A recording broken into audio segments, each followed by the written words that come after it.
Colton Boomer. Say it like it is. Colton won this game for UCF. Hello, everybody, and welcome back to Charge On. As always, I am your host, Sean Green. Before we get started, as always, the best part of our show tonight is a quick word from our sponsors, BetOnline. Football is back, and BetOnline is your number one information source for all your sports wagering info with all the up-to-minute stats, news, scores, and matchup breakdowns. Get the latest game odds, spreads, and totals from the NFL and college football at your fingertips with BetOnline's real-time updates on statistics, news, and odds. From week 1 all the way to college football playoff and Super Bowl, BetOnline gives you access to the best football promotions and contests available anywhere online. Head to the website today or use your mobile device to get in on the action. Remember to use our promo code BELIEVE to receive your 50% welcome bonus on your first deposit. Bet online where the game starts. I'm going to be honest. If you could hear it by my voice, I don't even know if I'm going to have one tomorrow. It was a roller coaster of a game. It was Louisville 2.0. The only difference, we came out with a W. A lot of stuff we're going to get into tonight. A lot. Hopefully we can keep this short because it's 11:19. We have no updates about John Rice. Hopefully while we record this, we will have an update so we can give it to you. Want to bring in, obviously, my co-hosts for tonight, Mr. Robert Husby and Nick Geddes. Boys, we texted throughout this entire thing. We were invited to several watch parties and places to go watch the game. I had a feeling, I'm like, you know what? I'm going to stay home. I don't know if I want to go out and watch this one. Thank God I didn't. I think I banged my head up against I banged my head. I can't even think straight of what I banged my head up on. A door, probably like 5 to 10 times. Screamed multiple times. Again, one of the weirdest games I can ever remember watching, not just for UCF, but football in general. With that being said, Nick Geddes, how are we doing tonight? I don't know. I genuinely don't know how to feel after this game. We're going to get into it. There's a lot to cover, I think, from this game. You said it. This was one of the weirdest UCF games that I've tuned into. I expect, if you listen to any of the previews that we did on this game, I expected it to be weird and wacky. It was weird and wacky from the first drive of the game, and it was a roller coaster of emotion. You had frustration, you had anger, you had disbelief, and then at the end, you had just like a moment of exhale when Colton Boomer, boom, baby, boom, the MVP of UCF's team, make no mistake about it, comes through all night long. Unbelievable job by that kid. And so, yeah, I don't know how I feel. I still don't know how I feel coming off that game. Yeah, I think we're going to talk through it and kind of get a good idea. Again, just for an idea of our personal life a little bit. Nick has a dog.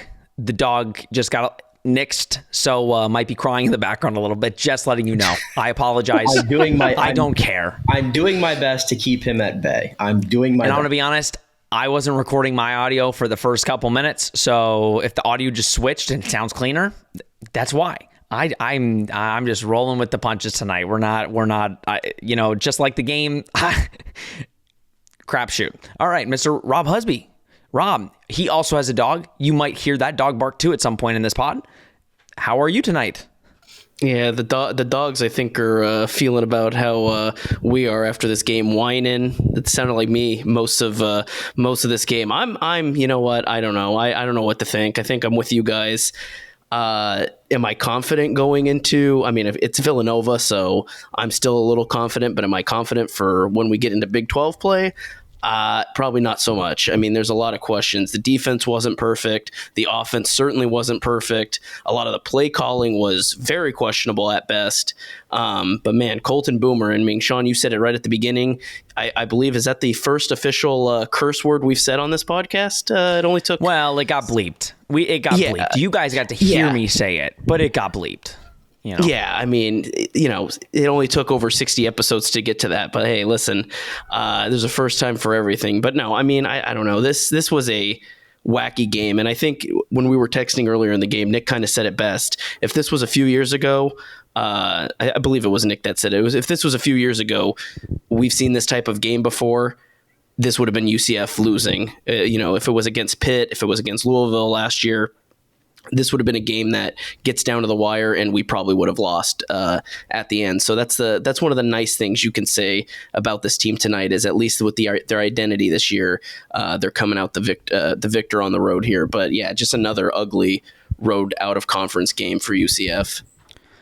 If you guys see me check my phone, it's literally just to get updates to see if we hear anything from Gus Malzahn. Again, it's about 11:23, and we have not heard anything. All we know is JRP was on crutches leaving the stadium, and I saw there was a video of him walking off the field, having to get help by trainers.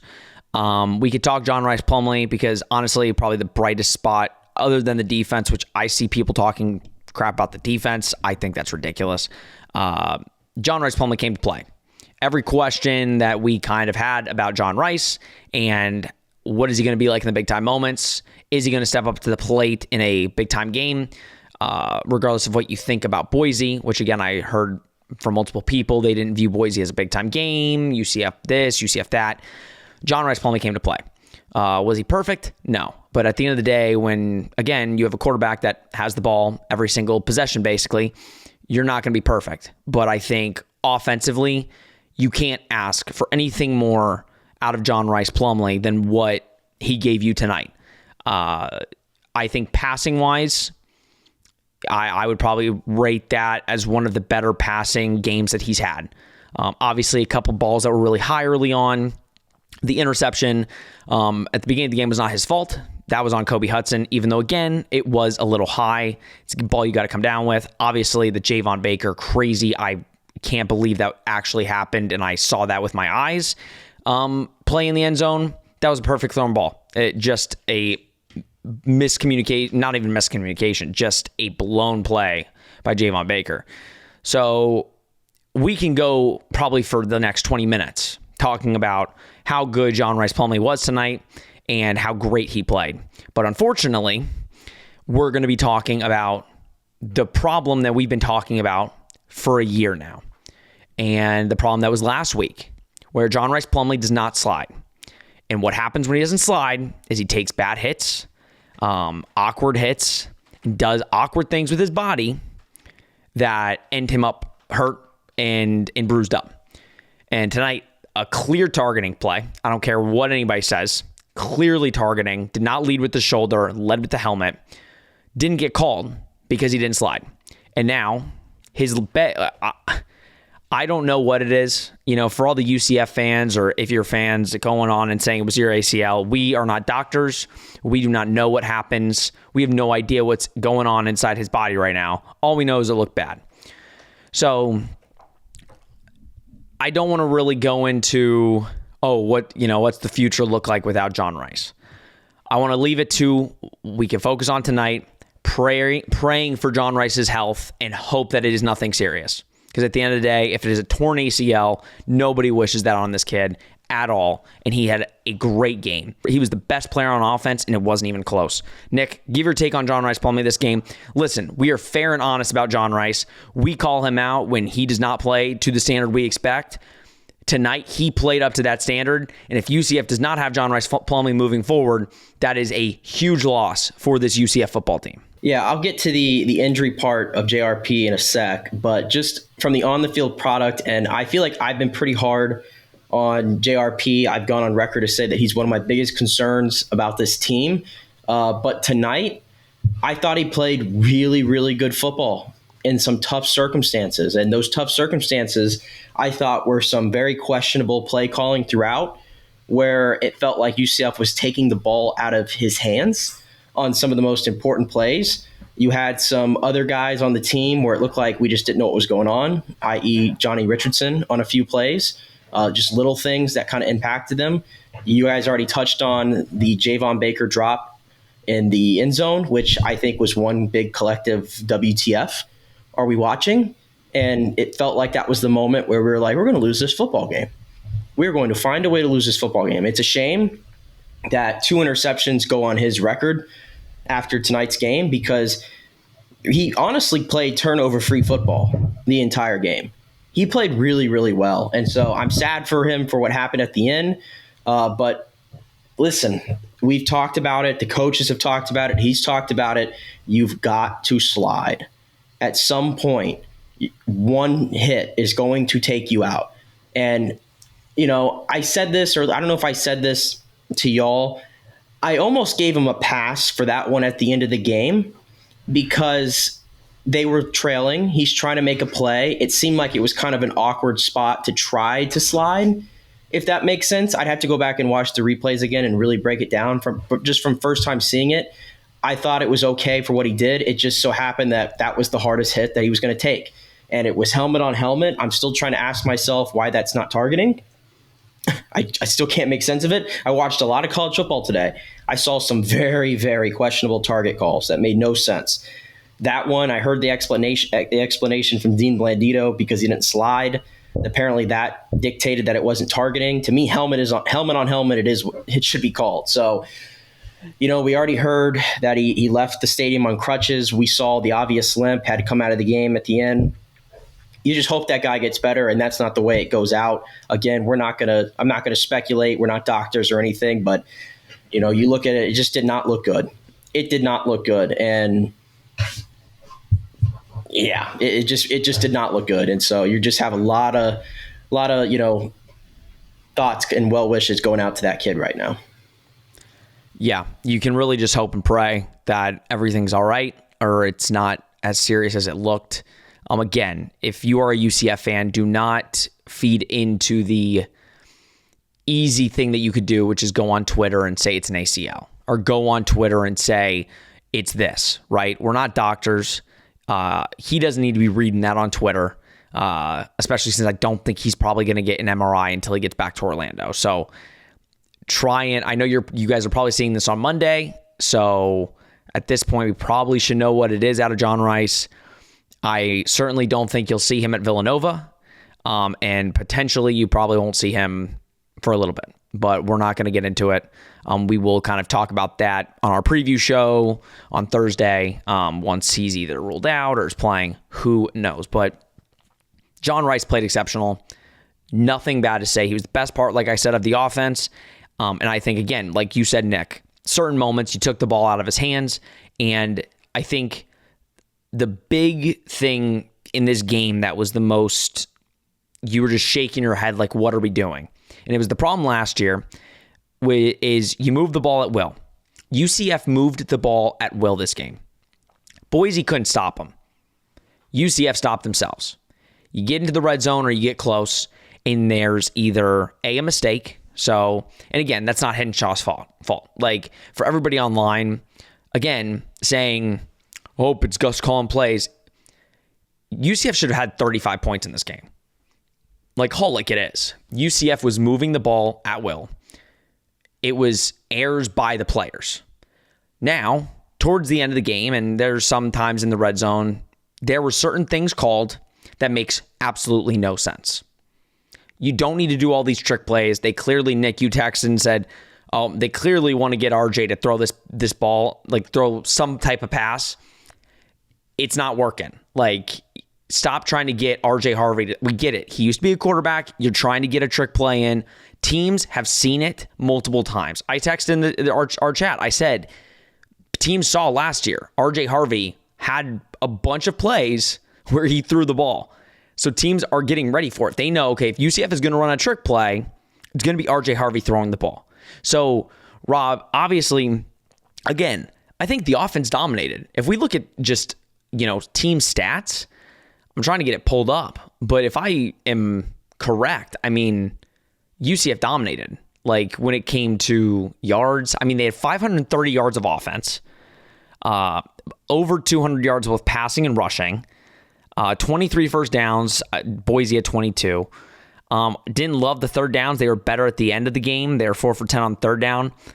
The big thing right here, 2 for 5 in the red zone. And even that's, it sounds better than it was. I mean, 2 for 5, I guess, is still bad, but it's better than it was. So even after all that, they had 530 yards of offense. So kind of what do you kind of epitomize the problems to? Is it just boneheaded play calls? Was it the players ultimately coming down to it, making, boneheaded decisions? Is it coaching, or is it just the players on the field?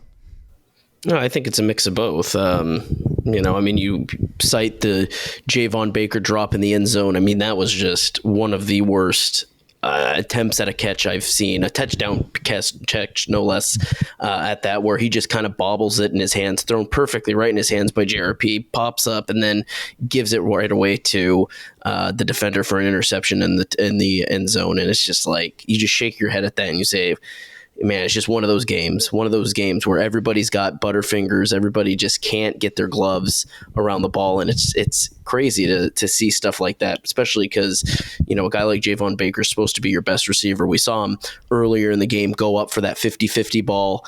And it was, just a beautiful catch, like highlight reel catch. And then an easy walk-in touchdown, and he completely drops it. Not only that, pops it up for an interception. So a bit of that, you saw it out of Johnny Richardson too, just losing yardage because he's kind of lost and he's backing up behind the line of scrimmage and just not doing what he's supposed to do, and an off game from him. And I think that was the case with a lot of the guys. I thought Kobe Hudson played well, so he was definitely a bright spot on the offense. But yeah, just a lot of miscommunication between some of those plays and the wide receivers, and even some of the running backs. But no, I think this is definitely, had UCF lost this game, I think you would have been pointing the finger at some of the offensive play calling as well. I mean, just a lot of those wildcat plays, a lot of those trick plays just not working, and UCF being stubborn. Now, listen, a wildcat play ended up scoring a touchdown for UCF, but at the same time, it's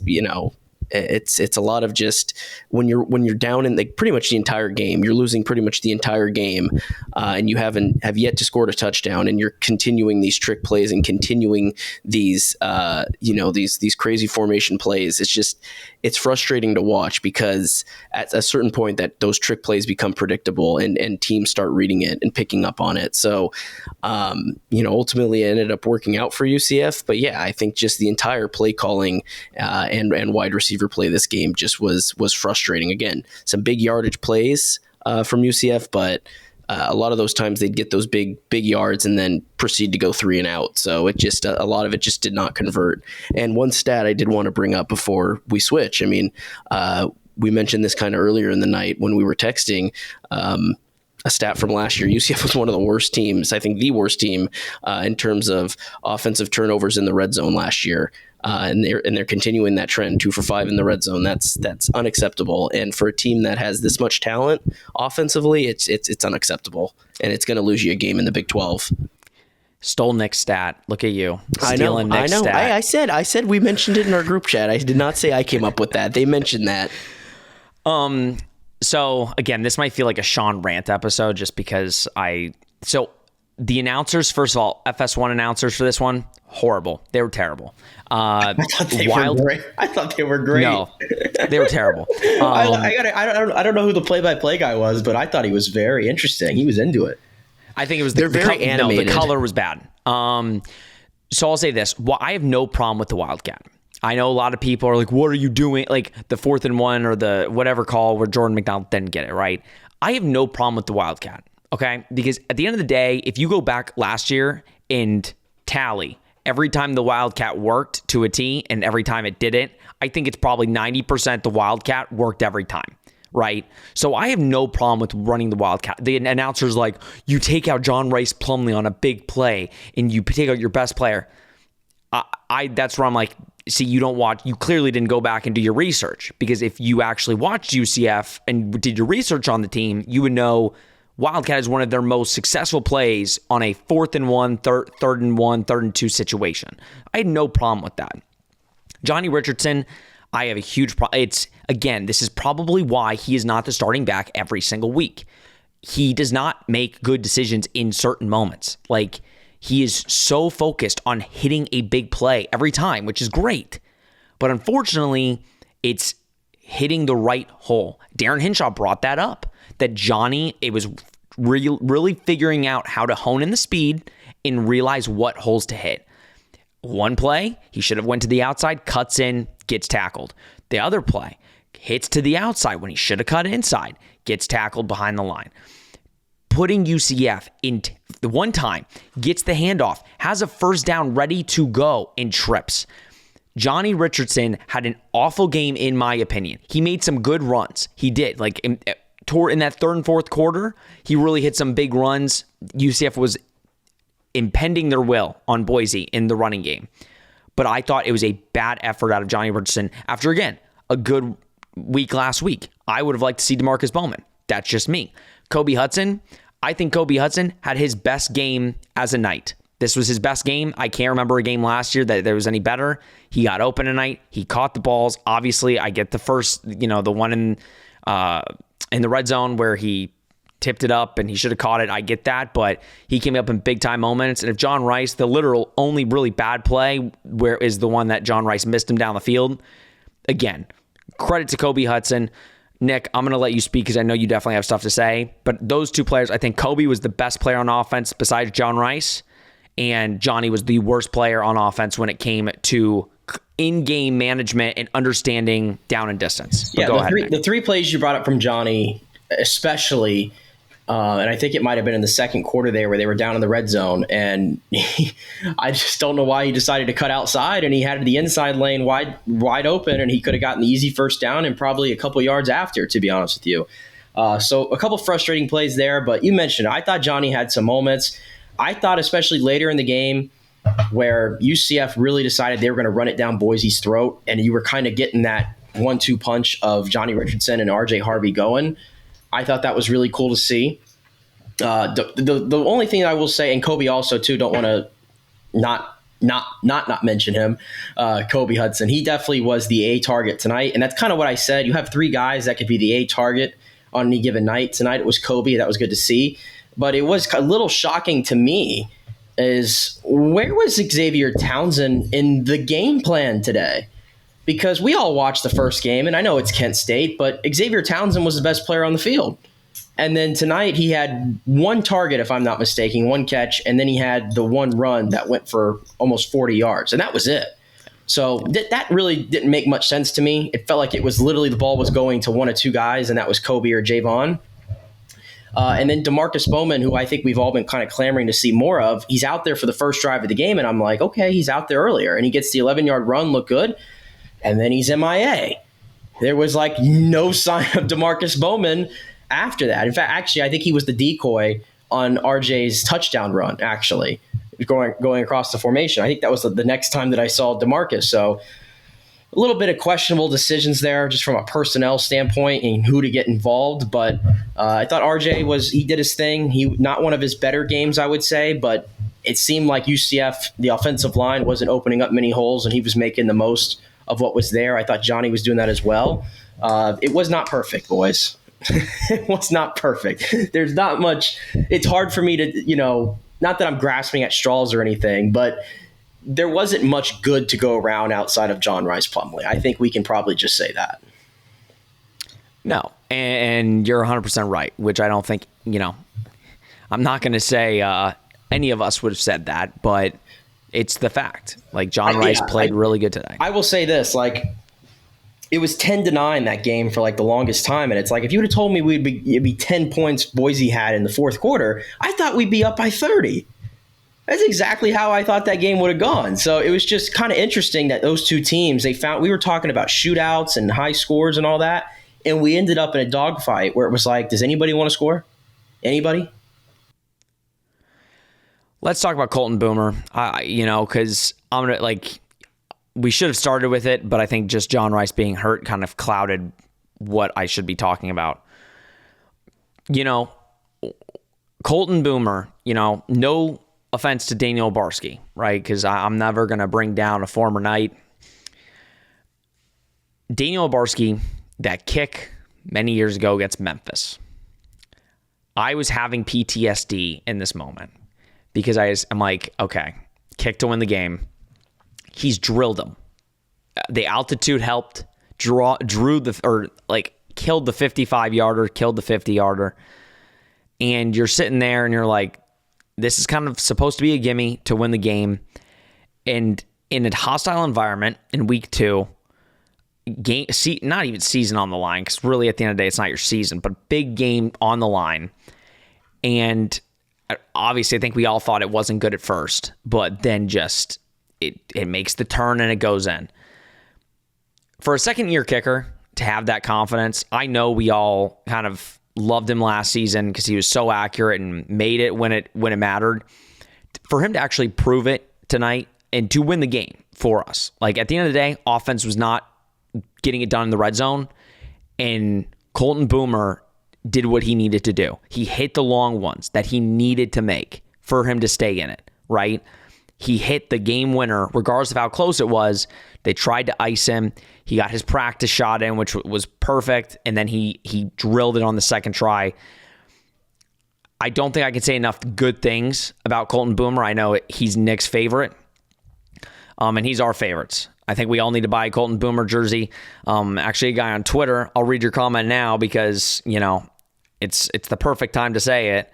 But I put out a tweet asking about people's, just thoughts after the game. And we got a one saying, need to buy a Boomer jersey ASAP at Keaton Carter 318. Damn right. Friend of the show, Tyler Karen, who was just on, he was wearing a Colton Boomer jersey today. I think he's the reason we won. But yeah, guys, give your thoughts. Rob, if you want to go first. Obviously, specialists don't get talked about enough. I think in this moment, when a guy goes 12 of 18 or scores 12 out of your 18 points, I'm not going to say he does everything to win you the game, but he won you the game tonight, especially when you can't do anything in the red zone tonight.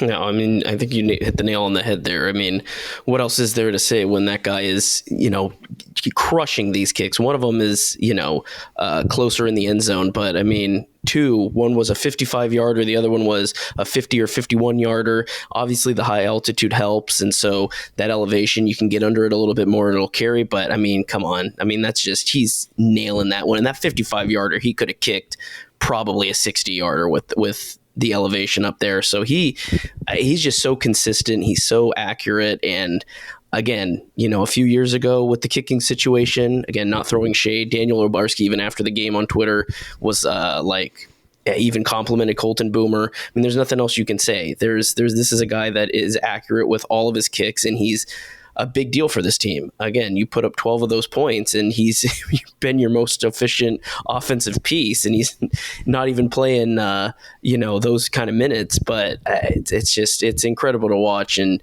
to lead that game winning kick. I mean, there's not much to say. That guy is ice in his veins, calm, cool, collected, and great addition to the squad. He is one of the more important guys on this team right now. Yeah, kicking bombs and kissing moms. I mean, man's got confidence. He does not let it waver.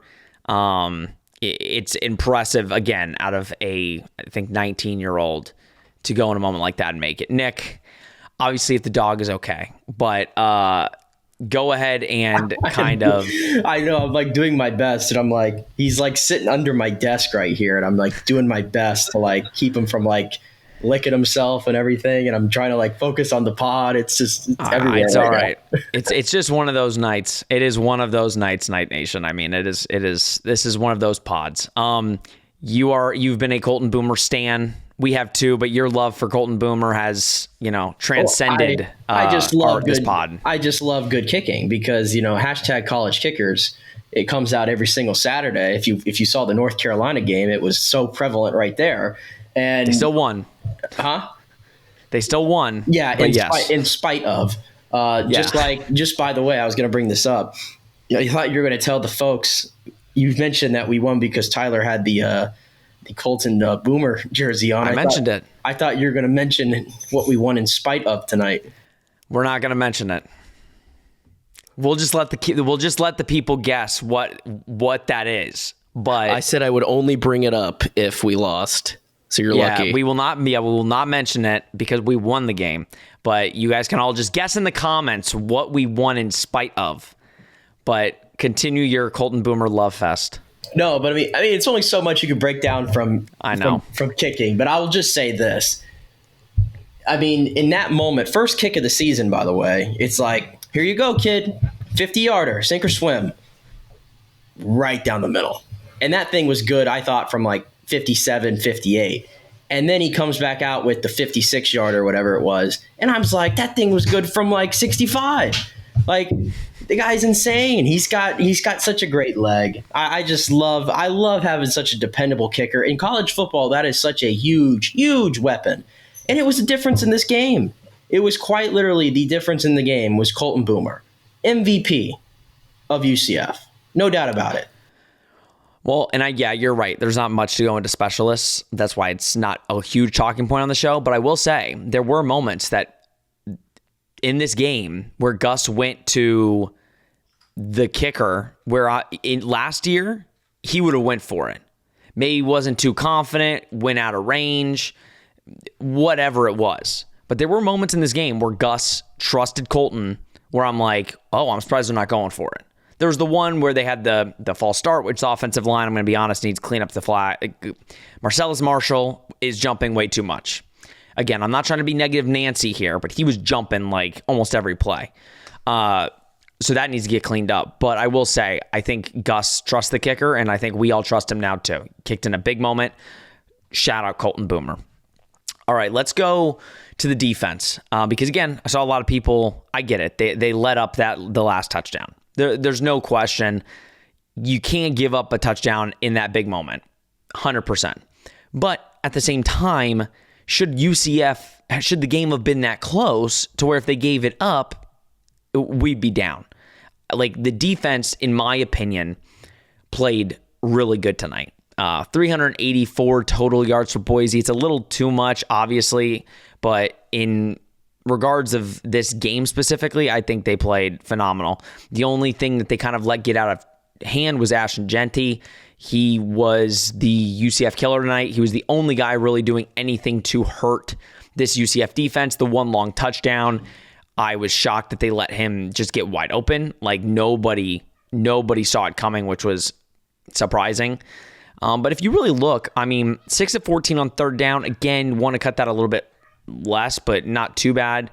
Their time of possession was 31 minutes. So, pretty even. Rushing yards, they ran all over. 201 yards. That's the one thing that's a little concerning. 2 passing touchdowns. Besides that, again, the big thing that we can take away is Taylon Green left, which I don't think, if I'm Boise State and if you're making that excuse, I don't think Taylon Green makes a difference in this game, to be completely honest. I think UCF had Boise figured out. They weren't really allowing much after that one touchdown, but I really want to talk about the rushing. The rushing yards do concern me. The way that Boise was kind of just imposing their will, running the football over UCF. I think the scheme, it is a scheme thing.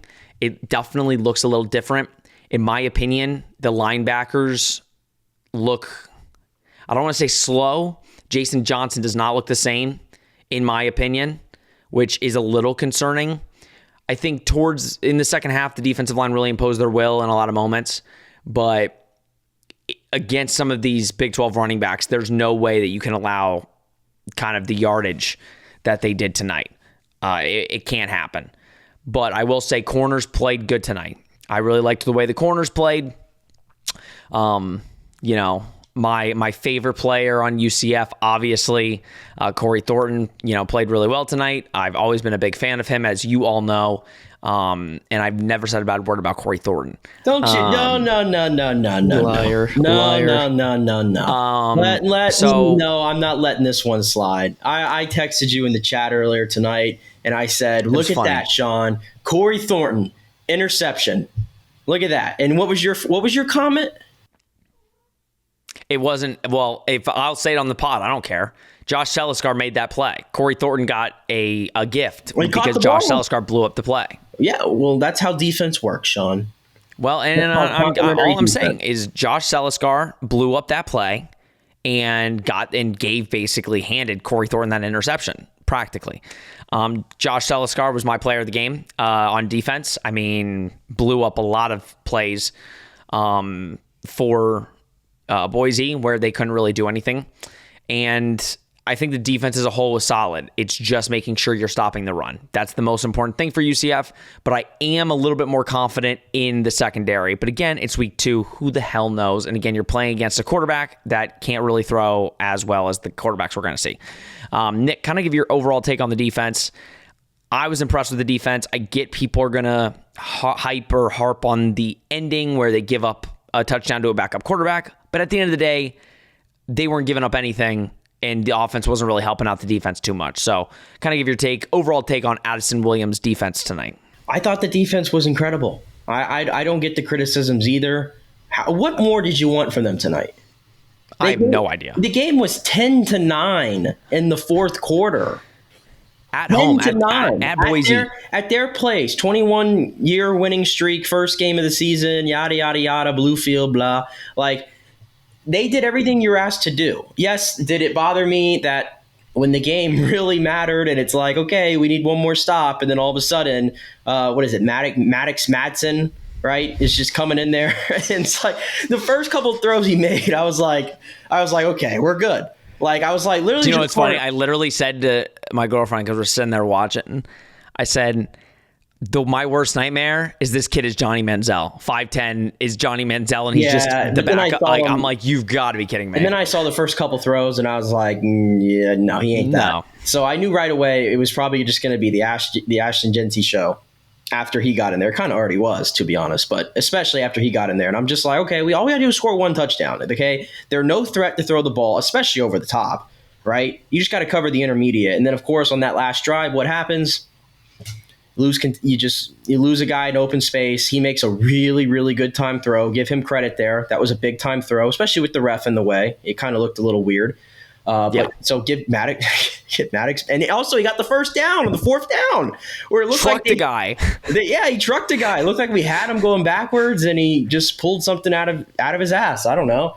But yeah, I don't even know. Like, if you were asking me like a standout, you mentioned Josh Salazar. I mean, he's like the heartbeat of that defense. It feels like it's just like you can depend on him more than any other player on that defense, game in and game out. But I truthfully couldn't even tell you like the biggest standout. I thought as a collective unit, they did their job. A little leaky in the run game, especially early on. That's the one thing I will say. It felt like Jeanty and some of these other guys were getting to the second level a little too easy for my liking. And we talked about that in the pregame about the defensive line and, holding contain on the edges and inside as well.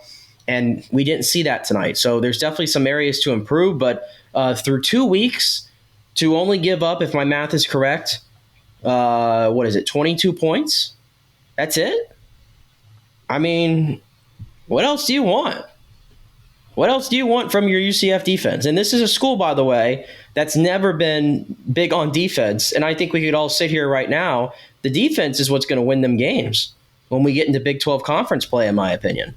That's how good I think of the defense right now. Not perfect by any means, but definitely I think a big improvement over what we've seen from this program historically. Yeah, and I was very pleased. I do think on that last drive, ultimately, because I think there were questions of like, what do you think happened on that last drive? I think it was ultimately trying to take advantage of a redshirt freshman quarterback and getting a little too confident. And saying, I think it looked a lot like Travis Williams' defense at the end there. Not going to lie. It was let's send out blitzes. Let's try and take advantage because he's not. They got home like maybe once or twice, maybe. I think the entire game, and after that, really nothing. No, and that's a little concerning. I do want a little bit more pressure. I think, again, with how all the hype surrounding this defensive line, you would like to see kind of, and I will say, like, at the end of the day, Taylon Green kind of got hurt because he was getting forced out of the pocket and kind of forced to do some things he maybe didn't want to do in that moment.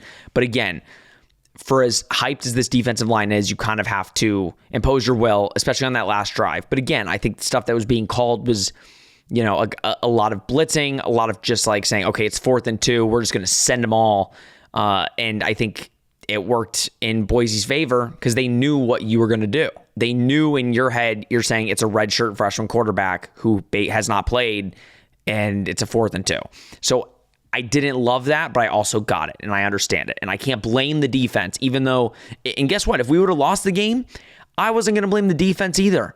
Like, I'm not going to blame the defense for giving up that last touchdown when they played exceptional all game, bend, don't break, and they didn't even bend too much. Like, how many times was Boise in the red zone? Twice? Like, Boise did not get. How many times were they in UCF territory? I mean, there was a lot of times they punted from their side of the end zone. So it's like the defense played exceptional. I really like them. You are right, Nick. The running, it did look leaky. Like Genty ran all over this defense, and we are so lucky Helani did not play, because if he would have played too, I mean, because Genty really had to play the entire game without taking a break. I just read this because I'm going through Twitter because I wanted to see if I could find some tweets about the UCF defense, because I did see a lot of saying this defense was not good tonight. Like saying the UCF or defense got lucky, and when it came down to get a stop at the end, they were completely soft. I don't agree with that assessment. I think, again, they played exceptionally hard for the entire game. And at the end, they didn't make the play when it mattered. But at the same time, I think everything worked out perfectly to where UCF had enough time. And luckily, our offense was kind of able to move the ball all night, so it wasn't shocking. I will say, because I looked up, a Boise State fan tweeted, Washington had 568 yards of offense. UCF had 530. Like, if that doesn't tell you the story of the game is UCF did exactly what Washington did. They just didn't finish when it mattered. Like, we can look at it as an 18-16 game because that's what it was. But UCF offensively, for everybody talking crap about the play calling, for everybody calling and saying Gus is still calling plays and Darren Henshaw is the same, UCF had 530 yards of offense. I don't know what anybody's talking about. At the end of the day, you score in the red zone, you blow the team out. Like, and even Boise fans are saying, Boise's defense didn't do anything against UCF. UCF beat UCF. So it's confusing to me. I know we're talking about the defense, but I didn't understand. I know we had 530 yards of offense, but I'm like, we basically had the same number as Washington. Washington just is more composed, clearly, when it comes to scoring drives. But yeah, so not too bad. I'm going to read a couple more tweets just because I probably should have read these before I say it on our air, but I'm so sick of watching defenses give up 500 yards a game. Was there any doubt UCF was going to drive down the field into field goal range? I mean, yeah, and that was for Boise. Some of these are just Boise fans. Not too shocking, but also just it was a weird game. With anything going on tonight, it wasn't a shocker. In other news, can the defense stop UCF? That was right before the drive. I'm going to read off the other comment to my tweet before we kind of get out of here. At Primal Night UCF, how hurt is JRP? Is it bad? Is it bad we see a full game with Timmy next week versus Villanova? He's got 3 questions, so we can kind of talk about that. I don't think it's bad if we see Timmy against Villanova. At the end of the day, we know Villanova's a blowout, so it has no matter on the game next week. I think if anything, it's good to get Timmy reps and see kind of what it's going to be like if, God forbid, John Rice is out. Because at the end of the day, you got, Kansas State a week after Villanova, and if John Rice does not play that game, Timmy's going to need the rep anyway. So, not saying, again, I hope John Rice is not out for a long period of time. I hope he's healthy, and I hope that he's okay. That's all we care about at this point. But if he is out, then this is good for Timmy. If we lose JRP long term, should we have let Keene or TC walk? I'm going to answer, and then I'll open up the floor to you guys. Again, you can't force anybody to stay here. Mikey Keene was gone the second John Rice was named the starter. First of all, he left even before the bowl game. Second, Thomas Castellanos, none of us know the actual answer of why he left, but I'm going to be honest, seeing him at Boston College today, if you just look up Thomas Castellanos and see some of the gestures he makes to the opposing team, I'm not, crying or losing sleep over him not being on the Knights. He played good today, but at the end of the day, don't really want that on my team. Do you guys have any thought on that? Again, you can't force a player to stay, so I'm not really.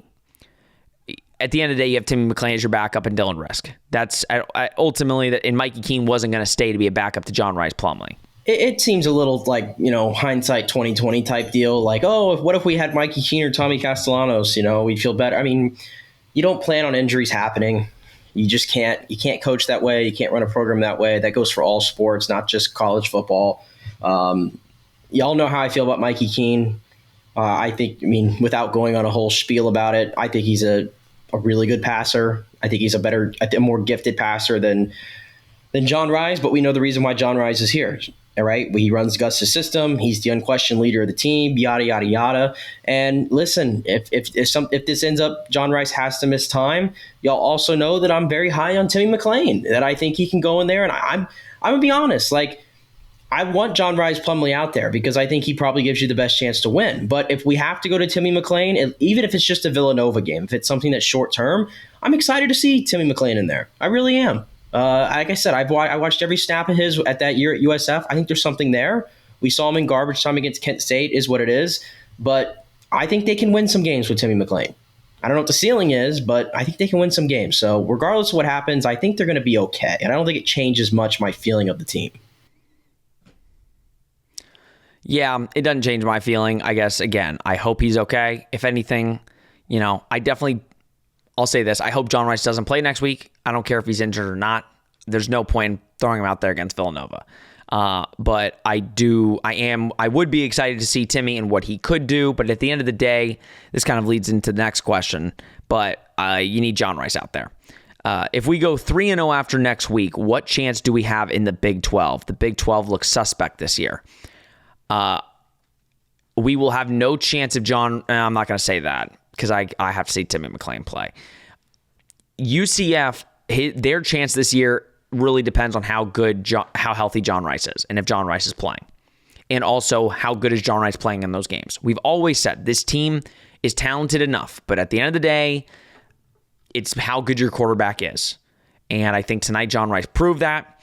You are right. The Big 12 has kind of looked winnable, to say the least. All over the place. It's you don't. I don't know if Houston ended up winning or losing. I know they're down 21-0 to Rice, but again, Texas Tech looked really good against Oregon. They kind of let it slip away at the end, but they looked really good against a ranked opponent. So yes, you are correct. The Big 12 does look winnable in certain moments. But I will say this: UCF, after watching this game, if you are looking towards winning the Big 12, I think there needs to be a step back. Texas just beat Alabama. I was going to say, look at what Texas just did. I mean, let's make sure we can score in the red zone before we start thinking Big 12 championship. I mean, but yeah, can we just say this though? We talked about this on the pod last week, Sean. The goal was always win the first 3 games and let's go from there. And we're going to do that. As far as I'm concerned, 3-0 is all but guaranteed. And so Did we get there the way we thought? Did I think this game was going to go like this? No. But listen, they did it. They did it. And as Rob said, what I told y'all, I think the last 3 UCF teams, in fact, I know because I saw games like this, like Louisville, like Navy, like East Carolina, and so on. I saw them lose this game. And it didn't happen tonight. To me, that's progress. I told you from the beginning, first year in the Big 12, I'm just looking for positive momentum, take some good things. And I got that tonight. You have 3-0 is in sight, and then you just need 3 wins to be bowl eligible. That's how I look at it. Literally. And we said, win the first 3, and then all you have to do is win 3 more. And I know again, we're going to get comments saying, oh, look at you, only 6 wins again. No, I said 8-4. I'm sticking to that. What Nick is saying is at the end of the day, this is a major win. Texas Tech is 0-2. They are now at Baylor's 0-2. Baylor's 0-2. Baylor looked good today. Baylor looked really good today. So for all of the Knight fans that are I get how you're feeling. It is much better to be feeling this after a win than last year where we had to come on a podcast after losing to Louisville at home being what is this team? We know next week's a dub. I'm not gonna, no disrespect to Louisville or to Villanova. Next week is a W. So unless something crazy happens, Timmy McClain is the worst quarterback in college football, or RJ Harvey has to play quarterback, which I think the staff is okay with. I think the staff is okay with that actually.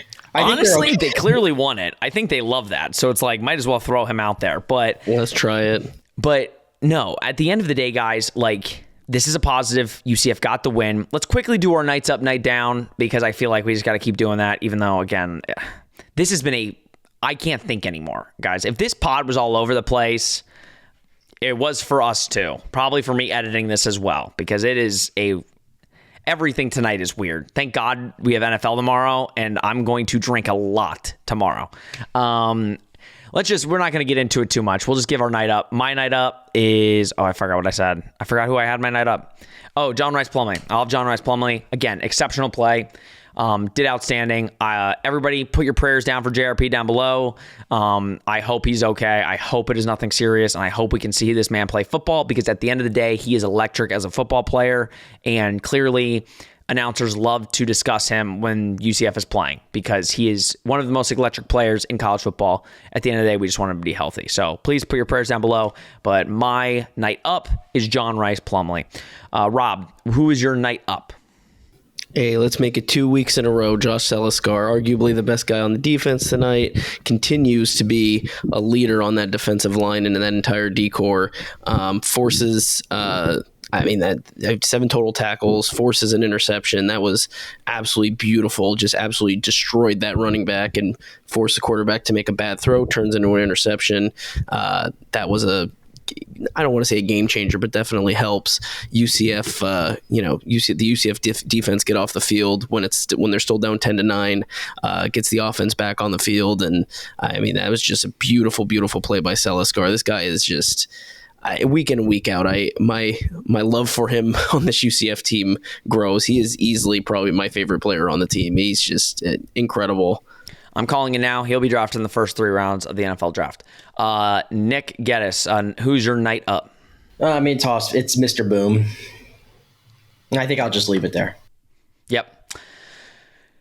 Unless you want to go into a 20-minute specialist talk. We could do that too. No, we should do a special, though. We should do a special. Bill Belichick did it in that press conference. I know he did. If Colton Boomer wants to come on, we'd be happy to. Happy to talk. We could do a special on Colton Boomer, and I'll expound, but I'll just leave it at that. Boom. Yeah. My night down, Johnny Richardson. Again, it's same thing with Corey Thornton. Like up and down. Like you have really high highs and then really low lows. I think. Ultimately, some of the costly things that were happening in this game were due to Johnny Richardson and some of his decision-making when it came to hitting certain holes. I love Johnny. I think he brings a different level to this offense when he is out there because, again, his speed alone creates problems for the defense. But again, he needs to learn where to go with the football. He tries, again, my problem is he tries to break it every single time for a touchdown. And that's great, but you have to be fundamental first. And Darren Hinshaw has brought this up. That's why I keep mentioning it, because he brought it up in pressers saying, Johnny, we need to teach Johnny where to go with the gaps, which gap to hit. And he did not do that tonight. So hopefully he can clean it up because we're going to need him. He, again, is too electric in the Big 12 to not be out on the field. And hopefully he can clean that up. Rob, who's your night up or night down? Golly. It's that night, dude. Down. Oh, yeah, it's that kind of night. I would say Javon Baker. I don't think overall he had a horrible game. Again, that 50-50 catch, I thought he looked. That was incredible. That's exactly why you have a guy like that, so he can get you a big down. But just that end zone catch was just unforgivable and really told the tale of this game where even your best receivers are just bobbling the ball everywhere and it's leading to an interception. That was just...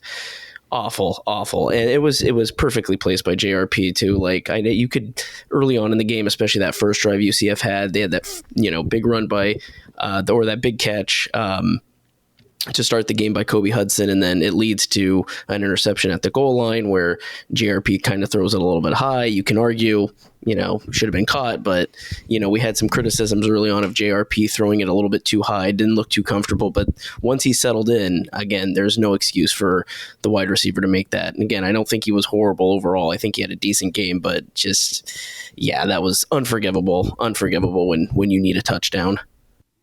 Nick, who's your night down? Mine's more of a theme than a player. Red zone play calling. pretty self-explanatory because that's what shot UCF in the foot. I did not know that stat until the color guy put it out there, that UCF had the most turnovers in the red zone last year, and then you had two egregious ones tonight that, just like you said, Sean, if you just convert in the red zone, this game really isn't close. And we come on this pod and there's a lot of good to talk about, in all honesty. I mean, they still, at one point, they were averaging I think almost 10 yards a pop on offense, and they were just still not scoring any points. So, and it just came down to the inability to push it in and put it in the red zone. It's that simple. And the trick play all the way down to the 2-point conversion at the end, where RJ Harvey we're trying to throw passes with him. Mind-boggling. Mind-boggling. I don't know where that play is in the playbook, but just go ahead and if it's a piece of paper, just rip it out and throw it away. Yeah, I think a reason why my voice is this low is because they took RJ Harvey out. We were on the 5. They took RJ Harvey out, put in Johnny, and I'm like, what are we doing? Just run it with RJ Harvey up the gut. They run with Johnny. They get no gain because it went, again, not north to south or south to north.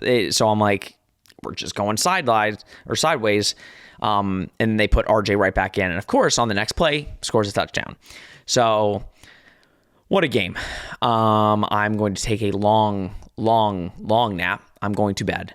I'm sorry if this pod was not what you're used to. Honestly, mind-wise, not all there. This was a great game. This game fried our brain. Honestly, yes. I've aged. And we won, which is good. But yeah, this was not it for me. Let's not do the cardiac nights. I hate the cardiac nights. The cardiac nights are the worst thing in my life ever. So I'm done. I'm done with the cardiac nights. If you're gonna I know UCF fans again. I'd rather have a blowout. At least then I could just start drinking, and then it's it takes all the sadness out of it. So yeah, I'm not even gonna ask your guys' thoughts. We've gone too much into this. Guys, it's a win. A win's a win. The boys will clean it up. At the end of the day, you cannot. This is 2 games in. We're about to be 3 games in next week. You clean up the red zone offense, and this team's special. I don't care what you say. Now, granted, a lot of work to be done in that area. With no questions asked, a lot needs to be answered. A lot needs to be cleaned up. Because at the end of the day, this should have been a 30-point blowout. No ifs, ands, or buts. We don't know about John Rice Plumlee. Hopefully, he's okay. Like I said, prayers to John Rice, and hopefully everything is okay because it did not look good.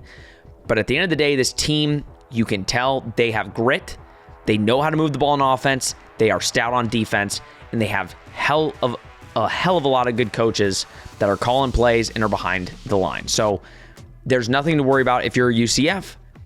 If you can just score the ball when you get into the red zone, well, I think UCF will be okay. All right, guys. Have a good week. This Monday. We got a long time until Saturday, but a lot less stressful week this week because it's Villanova. I hope I'm not biting myself in the foot or shooting myself in the foot by basically saying it's an easy dub.